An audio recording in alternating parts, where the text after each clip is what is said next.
Holiness, I know that your heart is suffering a lot these days for the fate of the Church, for world peace, and for the many needs of its peoples. I offer you my prayer and daily suffering, a small but sincere thought of the last of your children, so that the Lord comforts you with His grace to continue on the right and tiring path in defense of the eternal truth that never changes with the times. I want the Lord to grant the triumph of the truth, peace to His Church, and serenity to the people of the earth.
My marvelous Father, you cannot imagine the pleasure receiving your letter gave me, with which you ensured us of your good health.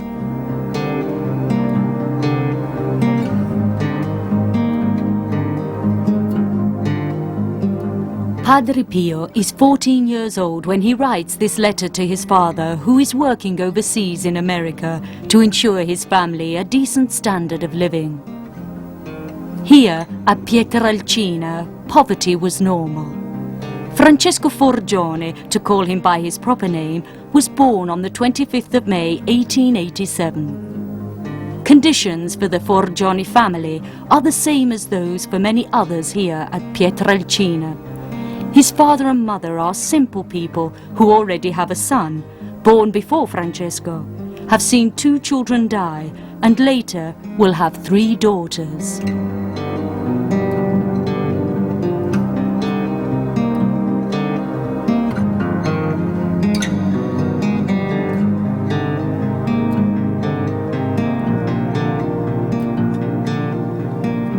Thanks to the Lord, we too are well, and I, in my own special way, continue to pray to our beautiful Virgin so that she will protect you from every ill and return you to our affection safe and sound. Even though his father has a little land, he is forced to emigrate to America, the dream for many Italians wanting to provide their dearest with a more tranquil future.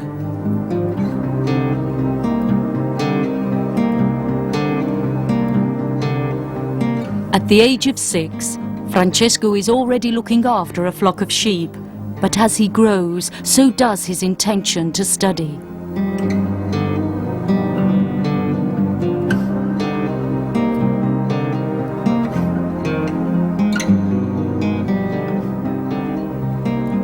You have 1,000 reasons to complain to Mother about my going to Pompeii. However, you must remember that next year, God willing, all holidays and amusement will be over for me, because I will abandon this life to embrace a better one.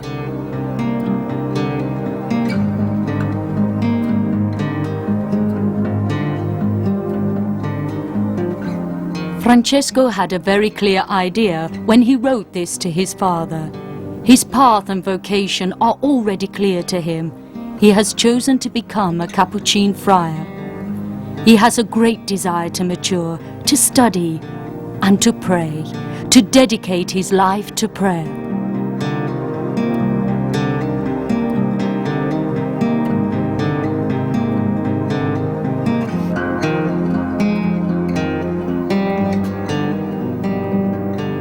is true that I have squandered a few lira, but now I promise to earn them through study. In fact, now that I find myself under the guidance of a new teacher, I have realized that I must improve every day, and both Mum and I are very happy about that. Padre Pio only decided to become a Capuchin friar because he liked Capuchin friars. In fact, in his biographies, we read that the appearance of Brother Camillo, a Capuchin lay brother, made a great impression on him, even when he came round begging for alms. The serious religious behavior of this brother made an impression on the mind of the young Padre Pio. He himself would often say that he became a Capuchin because the beard of Brother Camillo became impressed on his mind, and therefore he wanted to be a friar, like Brother Camillo, with the habit and beard of St. Francis.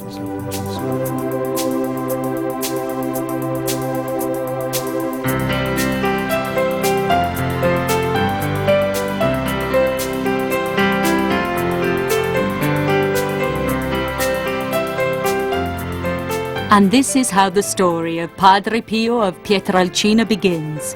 The story of a man who starts off along a path that is tortuous, difficult, painful, but always inspired.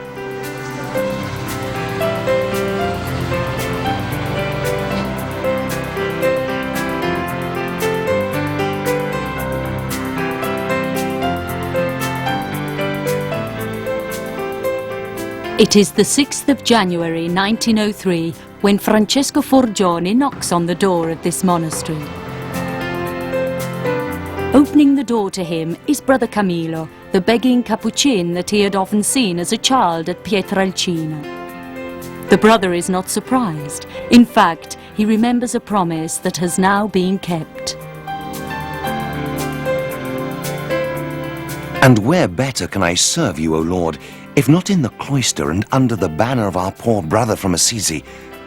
O God, make my heart go out evermore to the poor and complete the work that you have begun in me, so that Jesus gives me the grace to be a son less unworthy than St. Francis, who can be an example to my fellow brothers, such that the fervor continues to grow in me to make me a perfect Capuchin.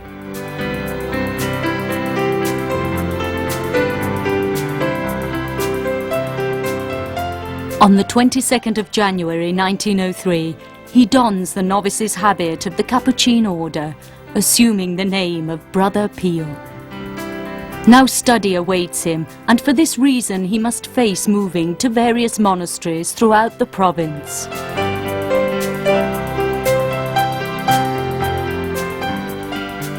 He was an example to imitate, an irreproachable novice, and therefore was first in everything. With this exemplary nature, with this attachment, with this love for the habit of St. Francis and our Franciscan Capuchin life, he lived it to the full, until 80 years of age. He never wanted to relinquish the Capuchin habit to which he felt so attached.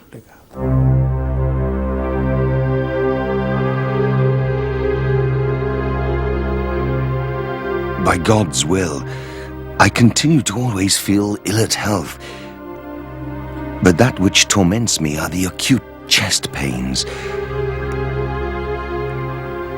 At certain moments they are so bad that it seems as though my back and chest are going to break.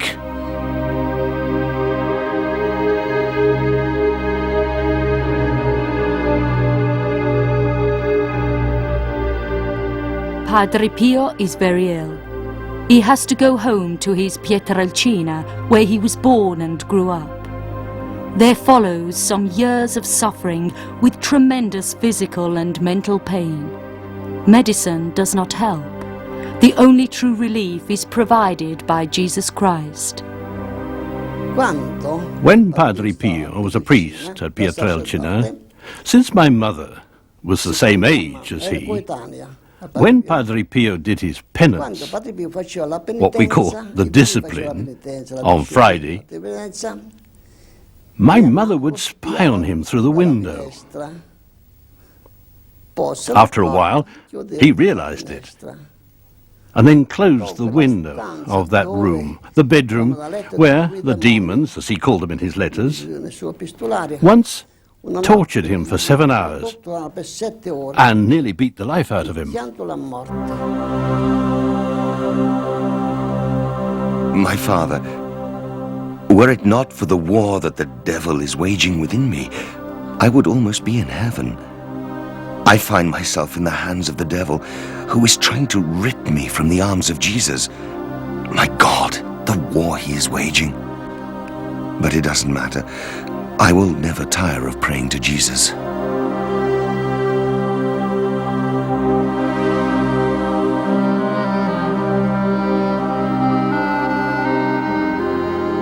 He's ordained as a priest on the 10th of August 1910 in Benevento Cathedral.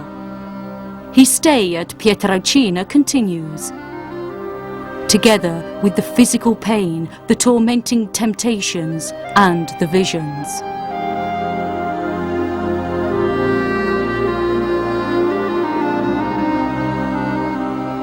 These are years of great suffering and prayer.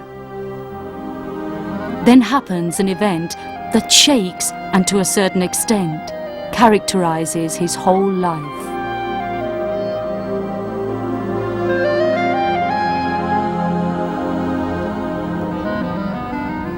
Yesterday evening, something happened to me that I neither know how to explain nor understand. In the middle of my palms, some red marks appeared, about the size of a centesimo, accompanied by an acute pain in the middle of the red marks. This pain was worse in the middle of the left hand, so much so that it still hurts. It also hurts a bit on the soles of my feet.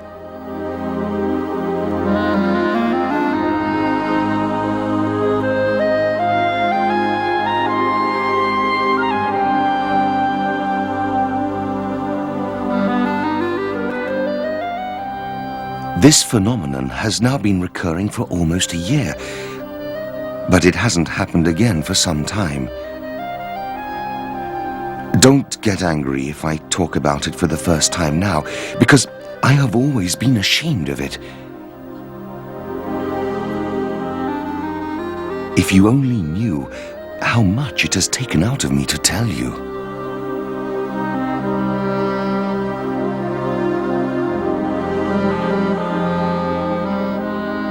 For the time being, the significance of these marks is still not clear.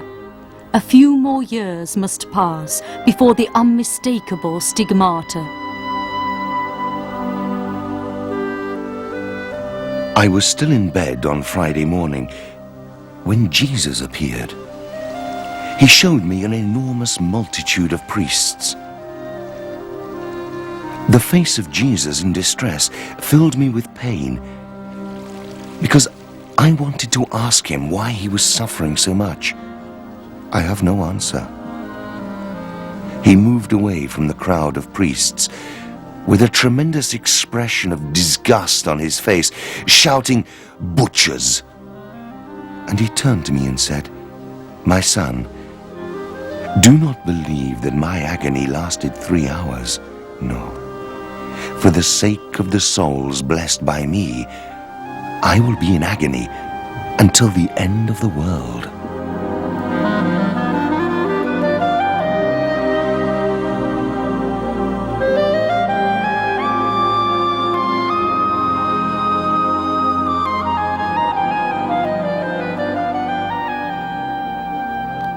During this highly tormented period, there is no lack of certainty and security to count on.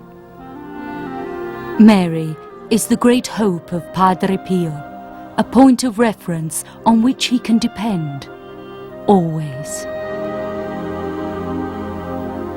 It was the 2nd of December, and as soon as he saw me, Padre Pio sent me away.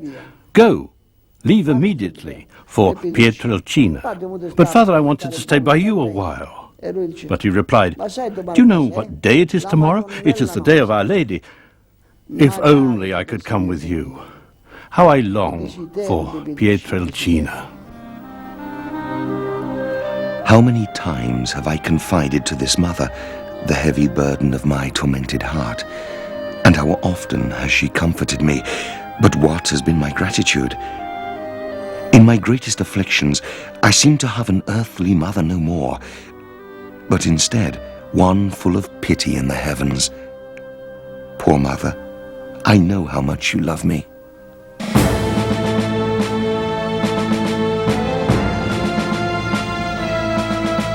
The First World War breaks out. Padre Pio is very disturbed. He knows that there is a risk of his own personal involvement, but above all, he has a clear idea of the suffering that the world must suffer. A further occasion to intensify his prayer.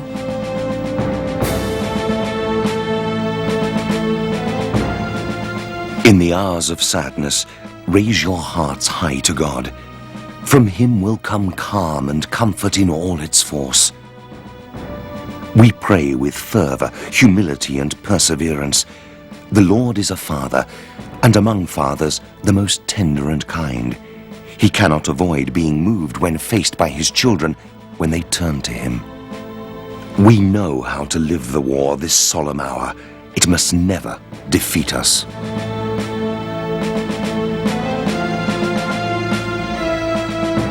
Padre Pio's future lies at San Giovanni Rotondo, a place that seems immediately familiar to him. But before permanently settling in this tiny village in the heart of the Gargano, he must still suffer examinations at the Naples Military Hospital that for him are extremely humiliating. I would be extremely sorry to leave this world in a barracks and not a cloister in these damned rags. Just thinking about it makes me shudder and throws me into mortal sadness. Tell me, Father, will Jesus free me from the army? Will I die in a cloister or under the army?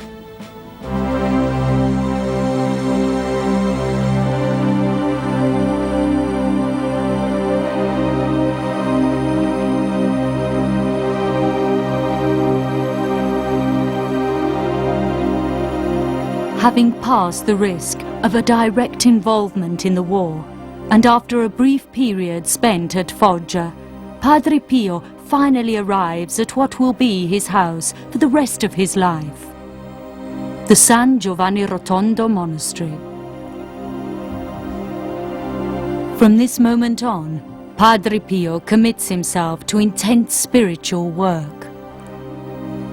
His is a style that unites tradition and simplicity.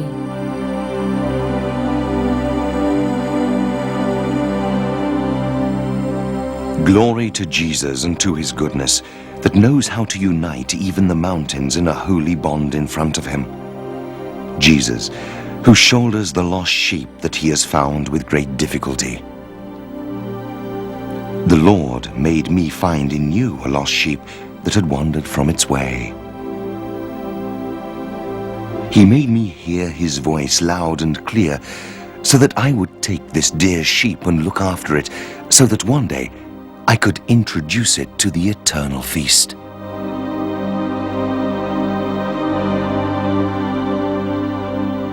He is the friar who offers a hand to people looking for an answer and reflecting on their path through life.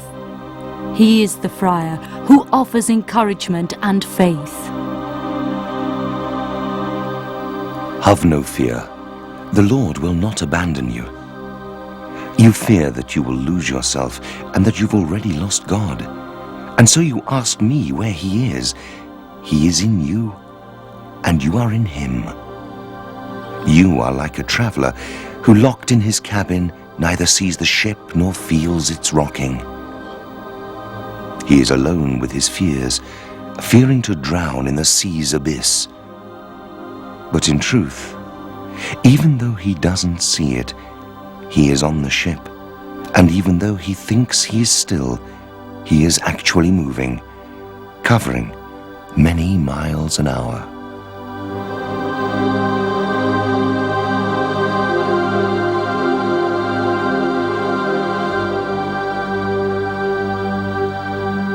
Padre Pio lives his role as a spiritual director with great intensity.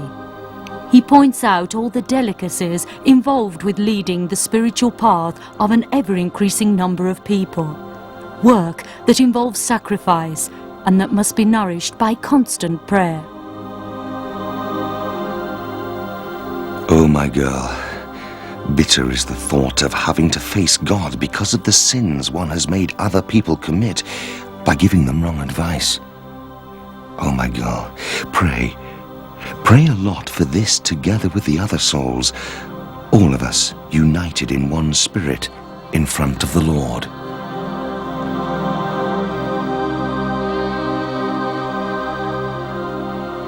At San Giovanni Rotondo, the rumour among the people is prompting an increase in the number of people wanting to meet the brother from Pietrelcina. Notwithstanding his health problems, Padre Pio throws himself into his work totally.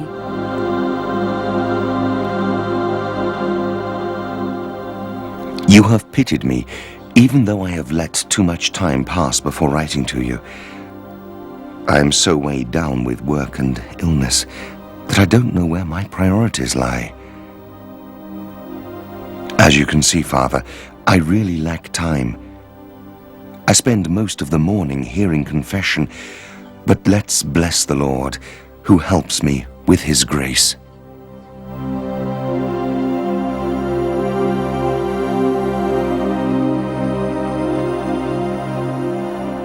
For Padre Pio, 1918 is a particularly important year. On the 21st of August, he writes to Father Benedict, his spiritual director. On the night of the 5th, I was hearing the confessions of our boys when, all of a sudden, I was frightened to death by the sight of a celestial figure facing me. He was holding a sort of tool, similar to a very long iron blade with a sharp point, out of which fire seemed to come.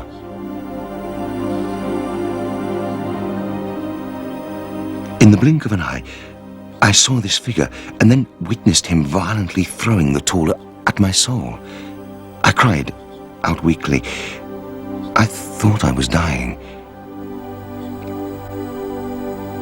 I told the boy to go because I was feeling bad and didn't have the strength to carry on.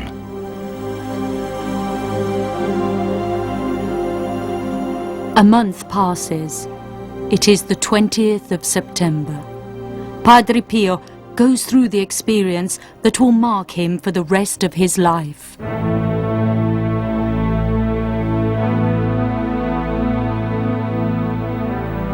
It was the morning of the 20th last month in Chorus, after the celebration of Holy Mass, when I was overcome by a sense of tranquility, almost like a sweet sleep. All my internal and external senses, as well as the state of my soul, found themselves in a state of indescribable peace. During all of this, there was a total silence within me and around me. There was suddenly a sense of great peace and abandonment of all that surrounded me. All this happened in a flash.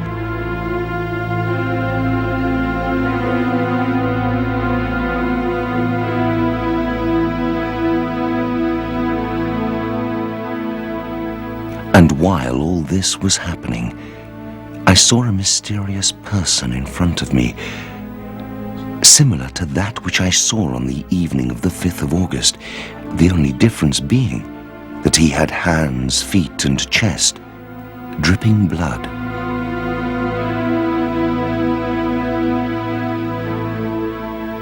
His face drew me closer. That is, at that moment I felt something within me that I would not be able to describe. I felt myself die, and would be dead had the Lord not intervened to support my heart that I felt bounce in my chest. The image of the person faded away, and I noticed that my hands, feet, and chest were pierced and dripping blood. Imagine the pain I felt then and am still feeling nearly every day. The wound to the heart bleeds a lot, especially from Thursday evening until Saturday. My father, I'm dying from both the pain and the confusion I feel deep within my soul. I fear that I will bleed to death unless God answers the cries of my heart and changes this situation. Will the good Jesus allow me this grace?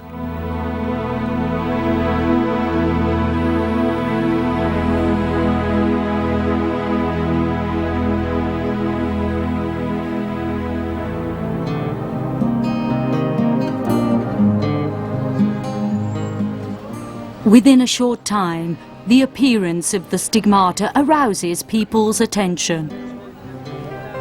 Many are arriving, hoping to see and meet Padre Pio.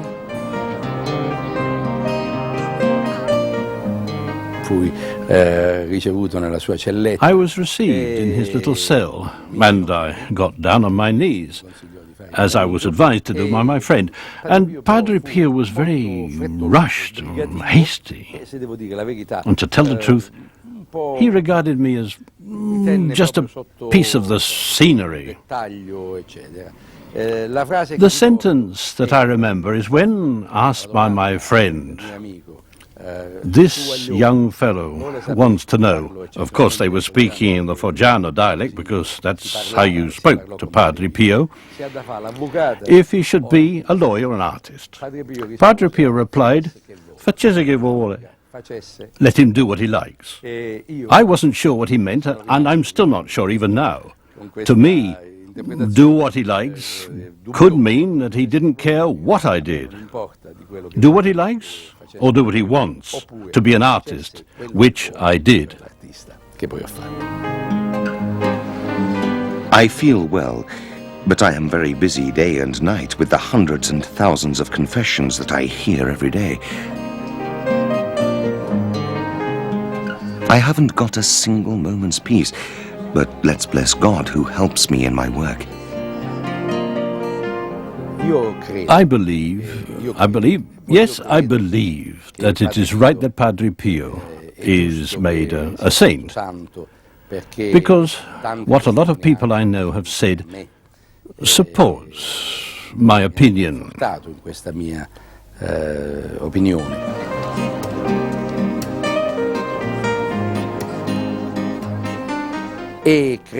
And I believe there is a real need for spirituality. One reason being the teachings of the Church managed to withstand all the advances of technology and progress. And this in itself is a miracle that, in my opinion, this beatification will help to refresh.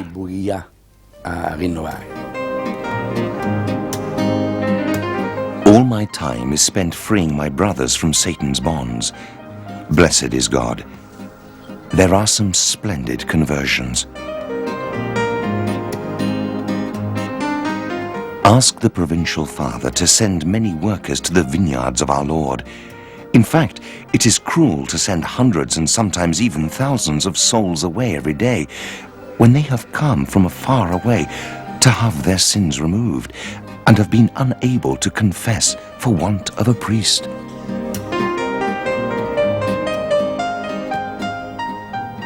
Padre Pio spends ever more time in the confessional.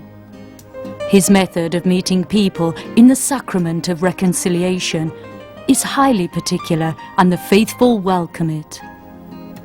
It is now 1 a.m. and I'm writing these few lines.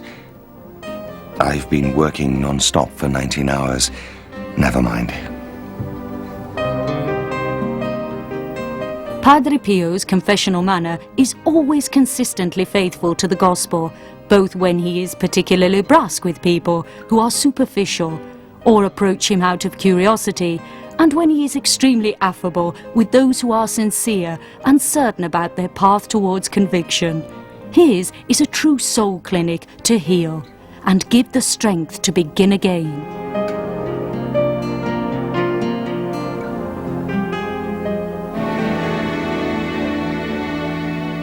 But on the horizon, threatening clouds are gathering in the brother of Gargano's path through life. A long and painful period begins that is full of problems. Too much is being said about Padre Pio. His home is subject to checks, investigations, medical and apostolic examination. In short, a torment that limits his public work more and more. Rumours concerning his transferal become more insistent. Reverend Father, I believe that I don't have to tell you that I am willing to obey any order from my superiors. For me, their voice is that of God. The feared transferal will not happen, but for a decade a series of restrictions are imposed that in different ways drastically limit his freedom to meet people, write, to hear confession and publicly celebrate Mass. God knows, together with everyone in our church, that I scold those who come to kiss my hand when I am hearing confession. But if that is not enough, is it my fault? I can't hit them, can I? Maybe I would have done it had my hands been healthy. Also, what can I do if the people you are talking about have put words in my mouth that I have never even dreamt of saying? I can only put them into the Lord's care and hope that everything will turn out fine.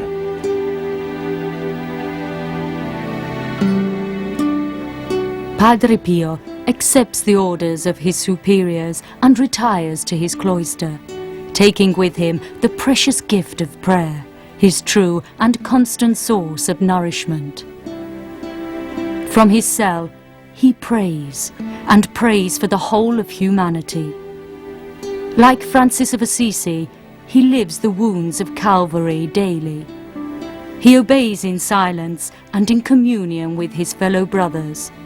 Never before has he felt so much a part of the family of the poor brother from Assisi.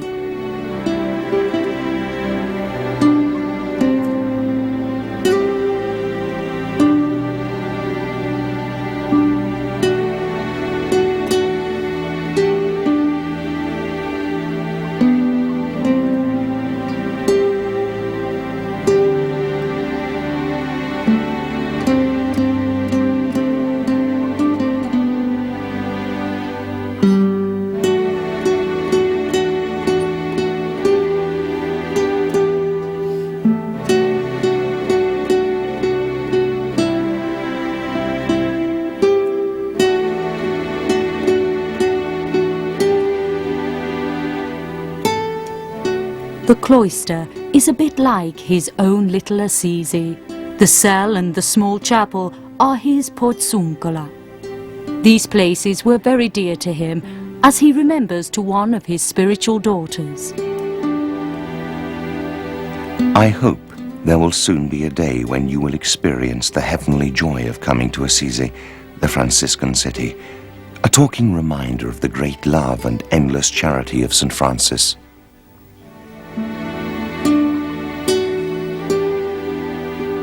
Yes, I hope that one day you will prostrate yourself there in that little temple dedicated to the holy porziuncola, where over 7 centuries of devotion, the kisses of the penitents have smoothed the rough walls to marble or alabaster.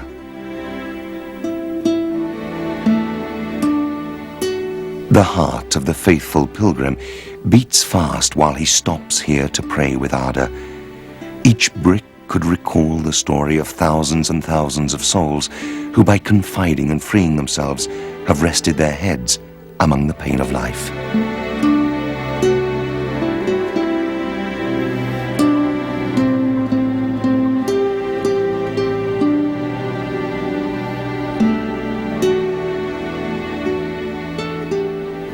Questa è la creatura che la provvidenza aiutata da voi ha creato, ve la presento. Ammiratela e beneditela insieme a me il Signore Dio.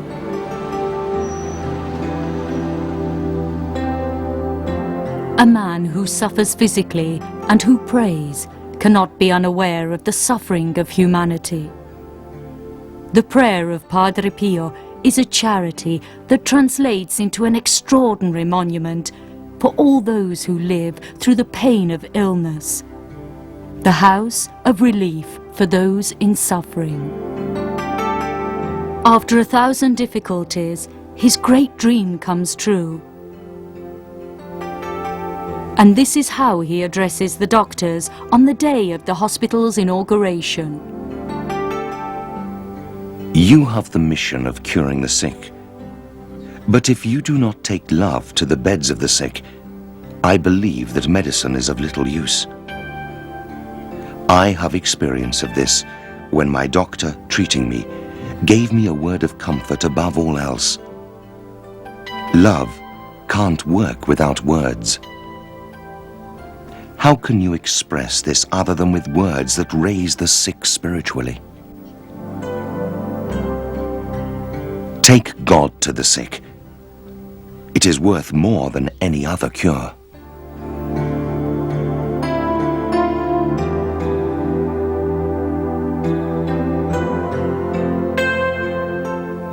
This is a model hospital, above all for this heavy inheritance that imposes on its staff a willingness and commitment that provides the sick with true relief.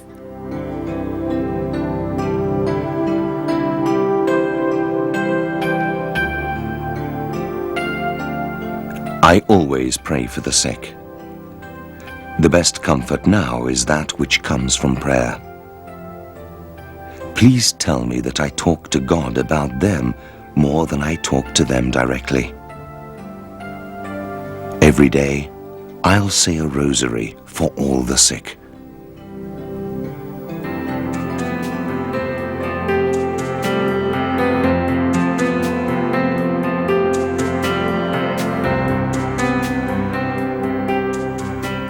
Everything in Padre Pio is prayer, the motor of his daily life.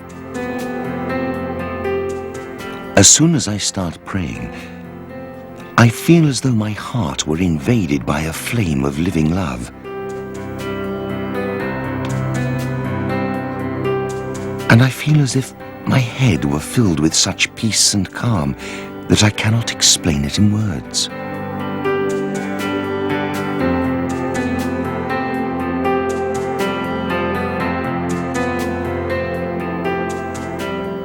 Padre Pio is man-made prayer. He accepts Pope Pius XII's invitation with enthusiasm. Prayer groups are born that in a short time spread throughout the world. By 1968, there are 726, with a total of 68,000 members. Today, there are more than 2,000 groups. One day I was among the pilgrims. As I'd often said, I wanted to go and see who this Padre Pio was. I arrived at his monastery at dawn one morning. The bells were ringing, and I went to the Mass. I was at the Mass that the Capuchin was celebrating. The coaches were unloading hordes of pilgrims, and there was a sense of tiredness and drowsiness, combined with the smell of human sweat, candles and incense, a bit of everything. They said that when he appeared there was the scent of violets, but it didn't reach my nose, perhaps because I'm a sinner and was there with no intention of praying. I also had to have, in some way or another, something to tell about this journey and experience. He arrived, dragging his feet, because he was already very old, with those woolen gloves that cover the stigmata. And he said the Mass, and the people prayed. There was a strange atmosphere, in a part of the world so alien. Were these people going in search of grace, salvation, or hope? I don't know what.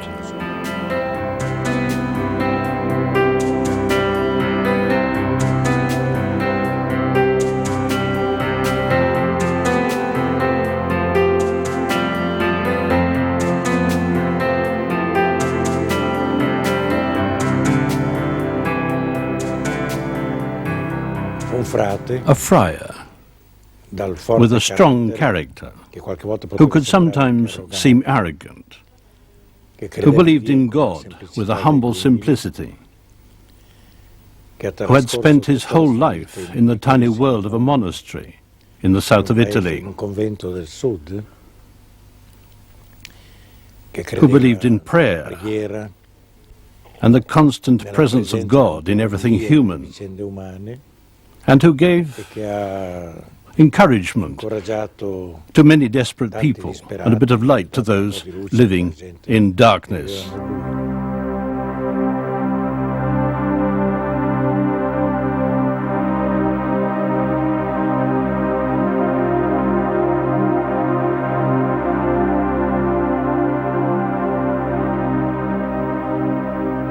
The culminating moment of prayer is in the Holy Mass. To better understand who Padre Pio is, one needs to participate in and experience in the first person the moment in which he celebrates the Eucharist at the altar.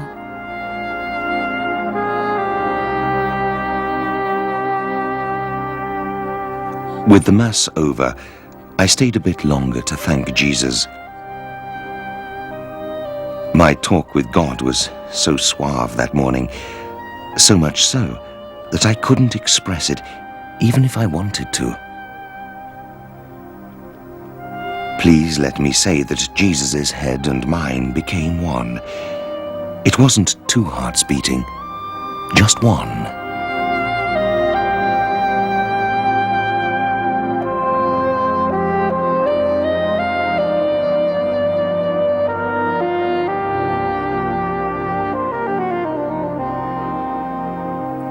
When I was serving at Mass, Padre Pio would come down from the monastery, from the vestry. Before he put on that neckerchief, the amice, he was happy and cheerful.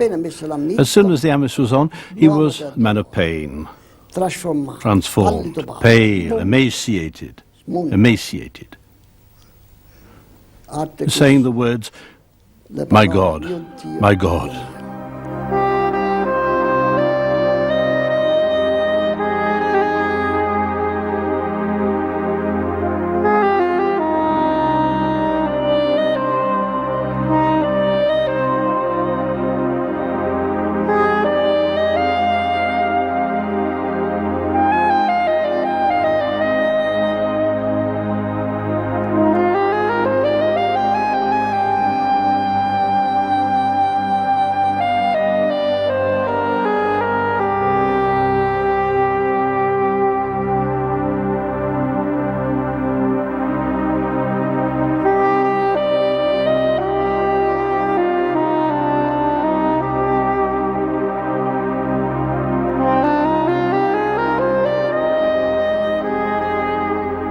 A Mass that lasts 2 or even 3 hours.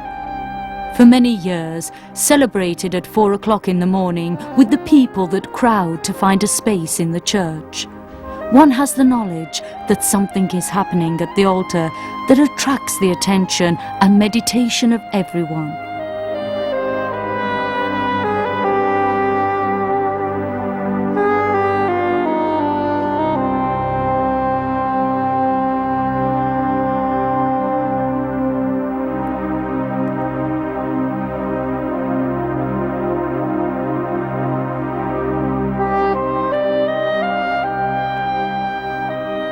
For Padre Pio, the Holy Mass is the moment of daily life in which one relives the experience of the sacrifice and salvation materially visible in him.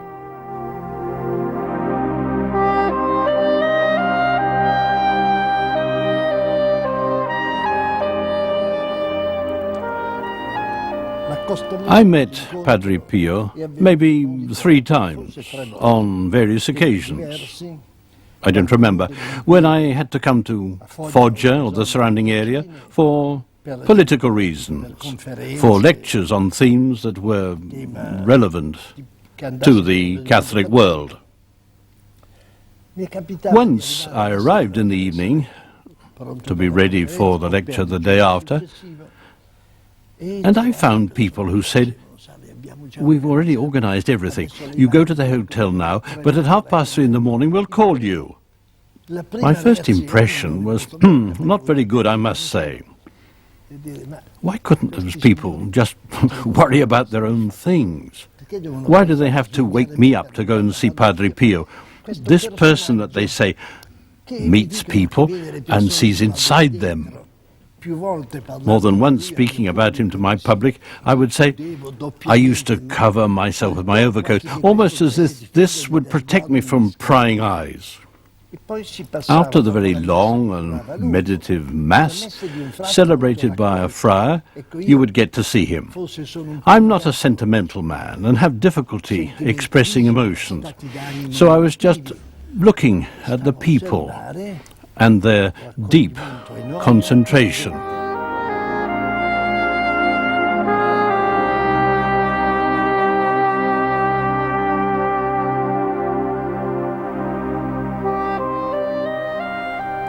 Yet, what still exists in the world that comes from Padre Pio?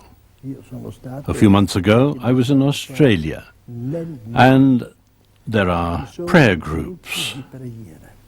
Not people studying the stigmata and waiting for a miracle.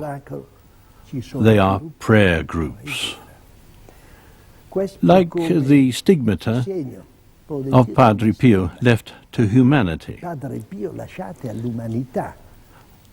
These are a moving, I was about to say striking, testimony to the mark left by this friar in the name of Brother Francis, which is prayer.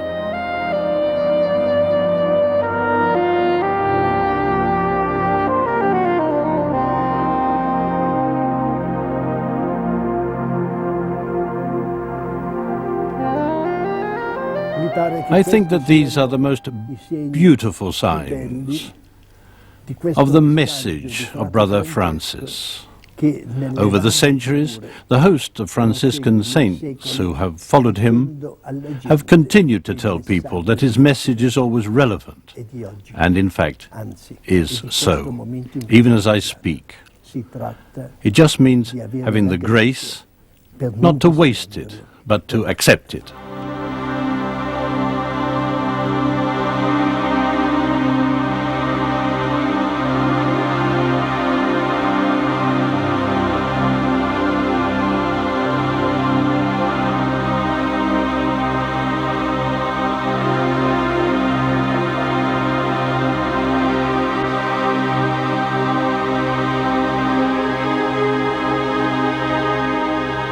Before being united with him in the communion, the heart feels attracted by an incredible strength.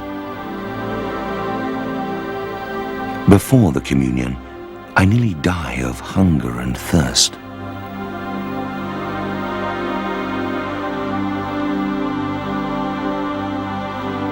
That Sister Death should not find him unprepared is a recurrent theme in his letters. I wish death only to unite me with indissoluble bonds to the heavenly husband. I truly desire life, to suffer evermore. O life, how long you are! Wherever I turn, I find thorns that penetrate me. Now I have but only one true friend. Death.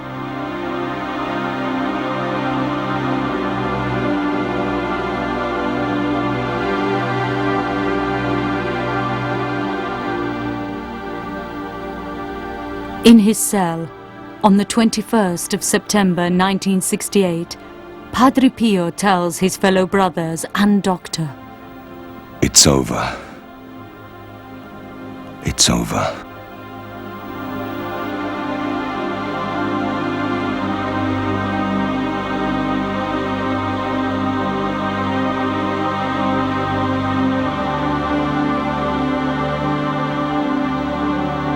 The day after, He celebrates his final Mass in an atmosphere of festivity and participation.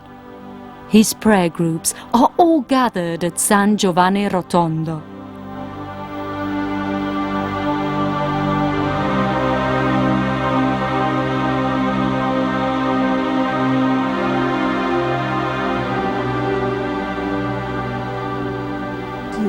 I realized he wasn't well and told the Father Superior, "Padre Pio is ill, can we give him the holy oil?" "Yes, yes, run, run," he replied.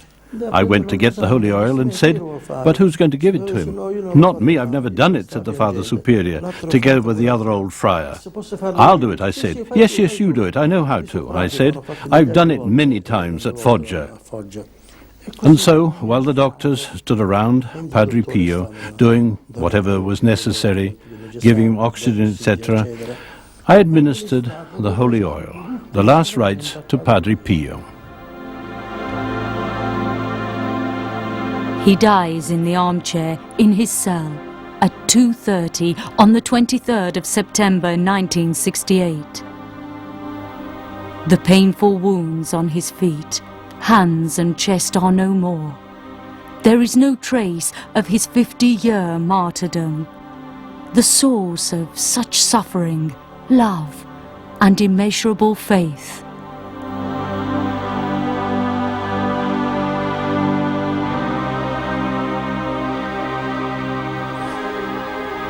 I looked at my watch. It was 2:30. And Padre Pio was passing away. With no noise, without a sound, without any uproar, Padre Pio died in complete peace.